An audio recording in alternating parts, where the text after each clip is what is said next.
Dalam sejarah panjang perjuangan dakwah Rasulullah Shallallahu Alaihi Wasallam, ada banyak orang yang menentang beliau.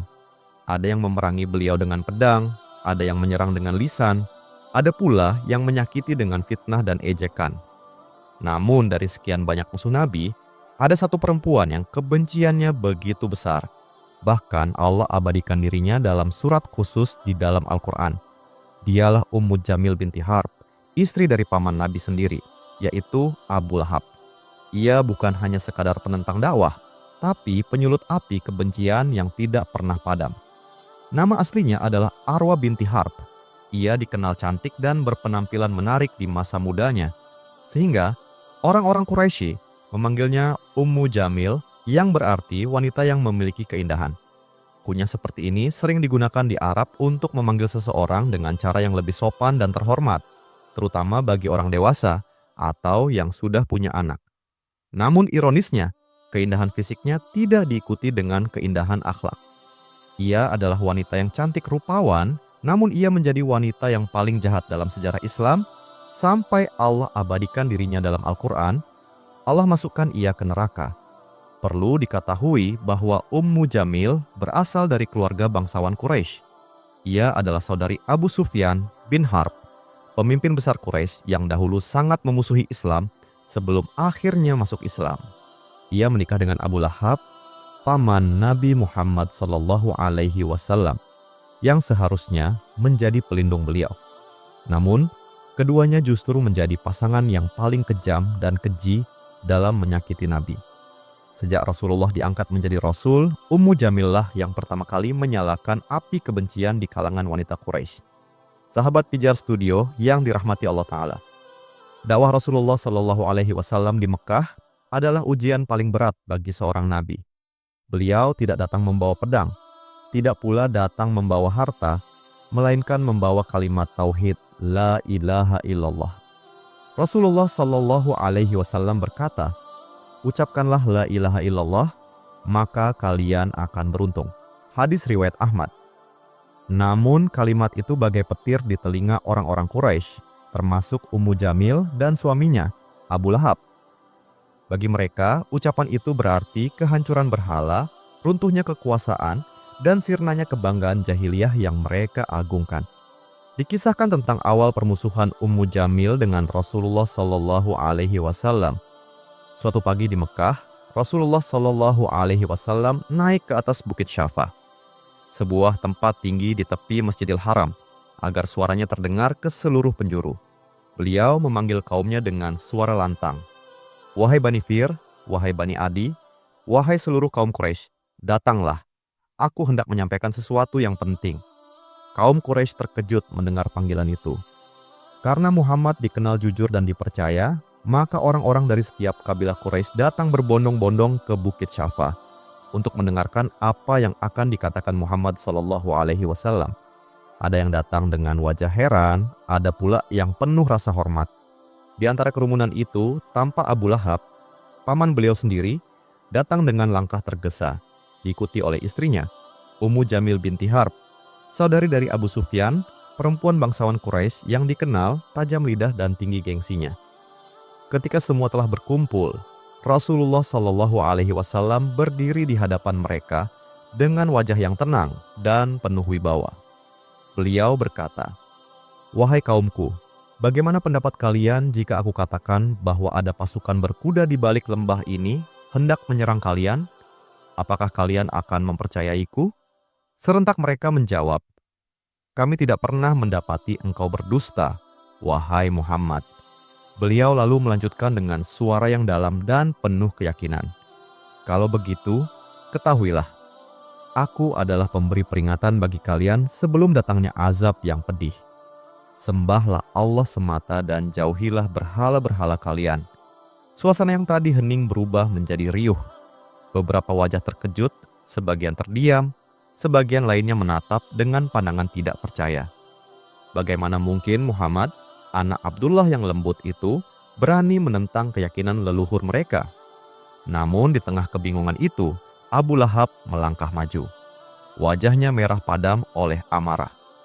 Ia menunjuk ke arah keponakannya itu dan berteriak lantang, celaka engkau, wahai Muhammad, Untuk inikah engkau mengumpulkan kami?" Kata-katanya memecah keheningan. Ia berlalu dengan wajah penuh kebencian, dan sejak hari itu, api permusuhan mulai tumbuh. Maka kemudian turunlah wahyu dari langit, yaitu surat Al-Lahab, yang kemudian dibacakan Rasulullah di hadapan penduduk Quraisy. Binasalah kedua tangan Abu Lahab, dan sesungguhnya dia akan binasa. Tidaklah berfaedah kepadanya harta bendanya dan apa yang ia usahakan. Kelak dia akan masuk ke dalam api yang bergejolak. Dan begitu pula istrinya, pembawa kayu bakar, yang di lehernya ada tali dari sabut. Surat Al-Lahab ayat 1-5. Ketika berita turunnya wahyu itu sampai ke telinganya, Abu Lahab marah besar. Wajahnya memerah menahan marah. Ia merasa terhina, bukan hanya di depan kaumnya, tapi di hadapan seluruh Mekah. Ia berteriak kepada orang-orang yang menyampaikan kabar itu, "Apa yang dikatakan Muhammad? Ulangi." Lalu mereka membaca ayat-ayat yang baru turun. Setiap kata yang keluar dari mulut mereka terasa seperti panah yang menusuk dadanya. Karena surat Al-Lahab turun, semuanya berisi ancaman dan celaan terhadap Abu Lahab dan istrinya. Tubuh Abu Lahab pun gemetar menahan amarah. Baginya, ayat itu bukan sekadar ucapan, melainkan penghinaan terhadap nama besarnya, terhadap hartanya, terhadap seluruh kehormatan keluarga Abdul Muththalib. Ia menatap istrinya, Ummu Jamil, dengan mata berapi-api. "Apakah engkau mendengar, wahai putri Harb? Muhammad telah mencela kita. Dengan nama Allah yang ia sembah, aku tidak akan pernah tenang hingga aku membungkam mulutnya." Ummu Jamil, dengan kemarahan yang sama, menjawab dengan nada dendam, "Dan aku akan membantumu. Demi Lata dan Uzza, aku tidak akan berhenti menyebarkan keburukan tentangnya di seluruh Mekah." Sejak malam itu, api kebencian Abu Lahab dan Ummu Jamil semakin membara. Sahabat Pijar Studio yang dirahmati Allah Ta'ala. Sejak turunnya surat Al-Lahab, Ummu Jamil menyimpan dendam yang membara. Ia tak lagi peduli dengan kehormatan atau martabatnya sebagai wanita bangsawan Quraisy. Suatu ketika Rasulullah sedang duduk di Masjidil Haram bersama Abu Bakar As-Siddiq. Abu Bakar melihat Ummu Jamil datang dengan wajah merah dan tangan menggenggam batu, lalu berkata, "Wahai Rasulullah, dia datang. Aku khawatir ia akan menyerang engkau." Namun Rasulullah tersenyum tenang dan bersabda, "Ia tidak akan melihatku, karena Allah akan menutup pandangannya dariku." Dan benar. Ketika Ummu Jamil tiba, matanya hanya melihat Abu Bakar. Ia kemudian bertanya sambil berteriak kepada Abu Bakar, "Wahai Abu Bakar, aku mendengar temanmu menghina suamiku. Demi Lata dan Uzza, kalau aku melihatnya, akan kupukul wajahnya dengan batu ini." Abu Bakar terdiam, sementara Rasulullah tetap duduk di samping Abu Bakar, namun mata Ummu Jamil tidak bisa melihat keberadaan Rasulullah. Semua itu berkat perlindungan langsung dari Allah. Setelah memaki dengan kata-kata kasar, ia pun pergi dalam keadaan marah dan terhina. Orang-orang Mekah yang menyaksikan kejadian itu mulai bergumam di antara mereka, "Dia tidak melihat Muhammad, padahal dia berdiri tepat di hadapannya." Namun bukannya sadar, Ummu Jamil justru menuduh bahwa Muhammad telah menyihir matanya. Ia berkata kepada para wanita Quraisy, "Dia telah membuat penghalang sehingga aku tak bisa melihatnya. Muhammad adalah tukang sihir." Peristiwa itu menjadi bukti nyata bahwa pertolongan Allah selalu dekat bagi orang yang menyeru kepada kebenaran.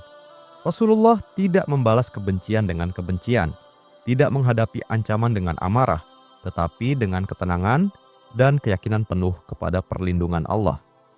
Sejak hari itu, kebencian Ummu Jamil semakin mendalam. Pada setiap malam, ketika gelap menyelimuti Makkah, Ummu Jamil keluar dari rumahnya membawa ikat-ikat duri dan ranting tajam, lalu menebarkannya di jalan yang biasa dilalui Rasulullah Shallallahu Alaihi Wasallam. Ia berharap kaki Nabi yang mulia itu terluka, darahnya menetes, dan tubuhnya tersandung. Bayangkan, seorang perempuan bangsawan yang biasa mengenakan pakaian sutra dan perhiasan mahal, pada malam hari turun ke jalan-jalan Mekah, menyusuri lorong-lorong gelap membawa duri dan ranting. Tangannya yang dulu dihiasi gelang emas, kini memegang cabang berduri. Ia tebarkan di tempat yang biasa dilalui Rasulullah Shallallahu Alaihi Wasallam setiap pagi menuju Masjidil Haram. Setiap kali matahari terbit, Nabi Shallallahu Alaihi Wasallam berjalan untuk beribadah, dan di sana beliau menemukan duri-duri yang menusuk kaki, ranting yang merobek pakaian, dan batu kecil yang disebar dengan niat jahat. Namun apa yang beliau lakukan? Beliau hanya tersenyum dan membersihkan jalannya sendiri. Tidak ada dendam, tidak ada amarah, tidak ada balasan. Rasulullah Shallallahu Alaihi Wasallam hanya berkata lembut, "Ya Allah, berilah petunjuk kepada kaumku, karena mereka tidak mengetahui." Hadis riwayat Bukhari dan Muslim. Subhanallah. Inilah bedanya hati yang berisi iman dengan hati yang penuh benci. Yang satu menebar duri di jalan manusia, sementara yang satu menebar doa di langit untuk musuhnya. Namun Ummu Jamil tidak berhenti di situ. Ia tidak hanya menyerang Nabi dengan tangan, ia juga menyerang beliau dengan lidahnya. Ia kerap menuduh Nabi Shallallahu Alaihi Wasallam sebagai penyihir, orang gila, dan pemecah belah keluarga Quraisy. Di setiap pasar Makkah, ia berteriak dengan penuh amarah, "Jangan dengarkan Muhammad. Ia menghina Tuhan-Tuhan kita. Ia membawa ajaran yang akan memisahkan suami dan istri, ayah dan anak." Ia menjadi penyulut api fitnah yang membuat setiap ucapan Nabi Shallallahu Alaihi Wasallam selalu ditanggapi dengan hinaan. Ia bak api yang membakar setiap benih iman yang tumbuh di hati manusia. Karena kejahatannya itulah Allah menamainya dalam Al-Quran sebagai pembawa kayu bakar. Wamro'atuhu khamma latal khatob. Dan istrinya pembawa kayu bakar, pembawa fitnah dan kebencian. Surat Al-Lahab ayat 4. Sebagian ulama tafsir seperti Imam Al-Qurtubi menjelaskan, khamma latal khatob bukan hanya berarti pembawa kayu bakar, tetapi juga pembawa api fitnah. Wanita yang suka mengadu domba, menebar kebencian, dan menyalakan permusuhan terhadap Nabi Sallallahu Alaihi Wasallam. Sahabat Pijar Studio yang dirahmati Allah Ta'ala, perlu diketahui bahwa sebelum diutusnya Rasulullah sebagai Nabi, keluarga Abu Lahab dan keluarga Rasulullah masih terikat hubungan baik. Abu Lahab, paman Rasulullah, adalah saudagar kaya yang dihormati. Ia memiliki dua putra yang gagah dan tampan, yaitu Utbah dan Utaibah. Untuk mempererat hubungan keluarga, Rasulullah menikahkan dua putrinya, yaitu Ruqayyah dengan Utbah bin Abu Lahab dan Ummu Kulsum dengan Utaibah bin Abu Lahab. Pernikahan itu membawa kebahagiaan di kedua keluarga. Suasana penuh kedamaian hingga datanglah waktu yang mengubah segalanya. Ketika Nabi Shallallahu Alaihi Wasallam diangkat Allah menjadi Rasul, beliau mulai menyeru manusia kepada tauhid, maka menjadi gempar. Berita tentang keponakannya yang mengaku sebagai utusan Allah sampai juga ke telinga Abu Lahab dan istrinya, Ummu Jamil, wanita yang terkenal keras dan penuh kebencian. Setelah turun surat Al-Lahab yang mencela Abu Lahab dan Ummu Jamil, maka permusuhan Abu Lahab terhadap Rasulullah semakin membara. Ia merasa terhina karena Allah menurunkan ayat yang mencelanya secara langsung. Kemarahan itu bukan hanya ditujukan kepada Nabi Shallallahu Alaihi Wasallam, tetapi juga kepada keluarganya sendiri. Ummu Jamil, istrinya yang licik, menghasut suaminya dengan bisikan kejam. "Engkau akan dikecam orang-orang Quraisy kalau dua anakmu masih menjadi menantu Muhammad. Ceraikan mereka dari putri-putrinya agar hubungan itu terputus selamanya." Abu Lahab pun menyetujui. Dengan suara lantang, ia memerintahkan kedua putranya, "Pergilah kalian berdua kepada istri-istri kalian dan ceraikan mereka sekarang juga. Aku tak ingin ada hubungan dengan keluarga Muhammad." Dengan berat hati, Utbah dan Utaibah mendatangi rumah masing-masing. Utbah mendatangi Ruqayyah dengan menundukkan wajahnya, lalu berkata, "Wahai Ruqayyah, ayahku memerintahkan agar aku menceraikanmu. Maafkan aku." Air mata jatuh di pipi lembut Ruqayyah. Namun dengan suara lembut ia menjawab, "Jika itu keputusanmu, aku ridha. Allah akan menggantikan yang lebih baik." Sementara itu, Utaibah yang lebih kasar perangainya datang dengan penuh kemarahan. Ia tidak hanya menceraikan Ummu Kulsum, tetapi juga menghina Rasulullah Sallallahu Alaihi Wasallam di depan orang banyak. Dengan sombong ia berkata, "Aku berlepas diri dari agamamu, wahai Muhammad. Aku menolak Al-Quran yang engkau bawa." Lalu dengan berani ia meludah di hadapan Rasulullah Shallallahu Alaihi Wasallam dan menceraikan Ummu Kulsum dengan kata-kata keji. Rasulullah Shallallahu Alaihi Wasallam menatapnya dengan sedih, namun tetap tenang. Beliau lalu berdoa, "Ya Allah, kirimkanlah seekor anjing dari anjing-anjingmu untuk membinasakannya." Tahun-tahun berlalu. Suatu ketika, Utaibah melakukan perjalanan dagang ke negeri Syam bersama rombongan Quraisy. Mereka berkemah di suatu tempat yang dikelilingi gurun luas. Di malam yang gelap, rombongan mendengar raungan aneh dari kejauhan. Seekor singa muncul dari kegelapan mendekati perkemahan mereka. Orang-orang panik dan berusaha melindungi Utaibah karena mereka teringat doa Rasulullah Shallallahu Alaihi Wasallam dulu. Namun apa daya, singa itu mengitari tenda, mencium tanah, lalu melompat tepat ke arah Utaibah dan mencabiknya hingga tewas. Rombongan Quraisy gemetar. Mereka tahu doa Muhammad telah menimpanya. Setelah perceraian itu, Ruqayyah dinikahkan dengan Utsman bin Affan, sahabat mulia Rasulullah Sallallahu Alaihi Wasallam. Ia hidup dalam keimanan dan kebahagiaan hingga wafat di Madinah.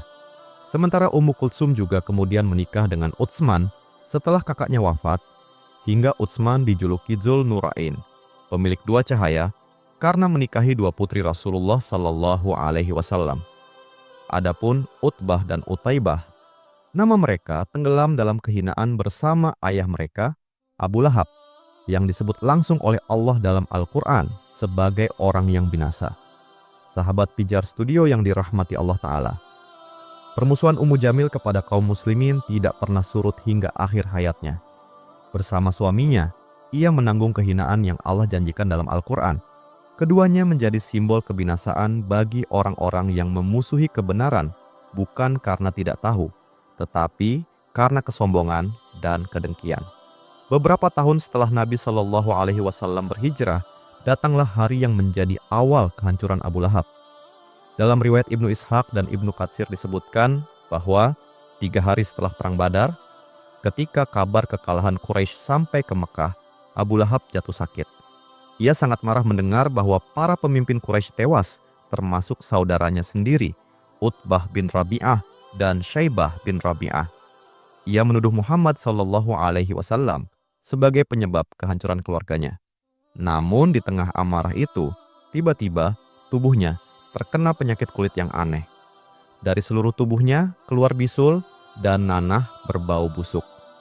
Kulitnya membiru, melepuh, dan membusuk sedikit demi sedikit. Seluruh Mekah mencium baunya dari kejauhan. Ibnu Jarir At-Tabari dalam tafsir At-Tabari menulis, Abu Lahab terkena penyakit yang disebut Ad-Dab'ah, yaitu sejenis lepra atau wabah kulit yang membuat tubuhnya busuk, hingga keluarganya sendiri enggan mendekat karena baunya sangat busuk. Itulah awal azab dunia bagi orang yang menentang Nabi Shallallahu Alaihi Wasallam. Beberapa hari kemudian, penyakit itu semakin parah. Ummu Jamil mencoba merawatnya, tapi setiap kali mendekat, bau busuk dari luka suaminya membuatnya mundur ketakutan.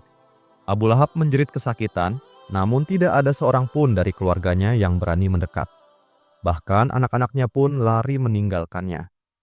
Ibnu Katsir meriwayatkan dalam Al-Bidayah wan Nihayah, tidak ada seorang pun yang mau mendekati jasad Abu Lahab setelah ia mati karena baunya sangat busuk dan menular.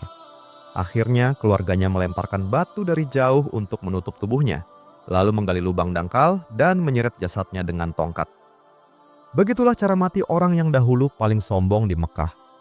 Tidak ada tangan yang memandikan, tidak ada kafan yang layak, tidak ada doa yang mengiringi. Ia dikubur seperti bangkai yang tak bernilai. Kematian Abu Lahab membuat Ummu Jamil semakin tersiksa batinnya. Ia kehilangan segalanya, suami, kehormatan, dan ketenangan. Orang-orang Quraisy menjauhinya karena mereka percaya bahwa keluarganya telah dilaknat oleh Tuhan Muhammad Sallallahu Alaihi Wasallam. Siang hari ia berjalan di lorong-lorong Mekah dengan mata sayu. Malam hari ia menangis sendirian di rumahnya. Namun penyesalan tidak datang bersamanya. Ia tetap sombong, tetap membenci Islam, hingga akhirnya penyakit yang sama juga menimpa dirinya. Ibnu Katsir meriwayatkan, tidak lama setelah Abu Lahab mati, Ummu Jamil terkena penyakit di lehernya hingga tampak seperti tali sabut yang melilit kuat di tenggorokannya. Subhanallah, Ayat Allah terbukti secara nyata. Allah berfirman, dan istrinya, pembawa kayu bakar, di lehernya ada tali dari sabut. Surat Al-Lahab ayat 4-5. Tali yang dulu ia gunakan untuk membawa duri dan kayu bakar, kini seolah menjadi tali azab yang mencekik lehernya sendiri. Ia mati dalam keadaan hina, tercekik, tanpa seorang pun yang mau menguburkannya dengan layak. Sahabat Pijar Studio yang dirahmati Allah Ta'ala. Kisah kehancuran Abu Lahab dan Ummu Jamil bukanlah dongeng, melainkan peringatan nyata dari Allah bahwa siapapun yang menentang risalahnya akan binasa dengan cara yang hina. Sebaliknya, siapa yang menegakkan kebenaran akan Allah muliakan, sekalipun ia sendirian di tengah lautan kebatilan. Sebagaimana firman Allah, sesungguhnya orang-orang yang beriman dan beramal soleh, kelak Allah yang Maha Pengasih akan menanamkan rasa cinta kepada mereka. Surat Maryam ayat 96. Abu Lahab dan Ummu Jamil mati dalam kebencian, namun Rasulullah hidup dalam cinta yang kekal di hati umatnya. Wallahu a'lam. Assalamualaikum warahmatullahi wabarakatuh.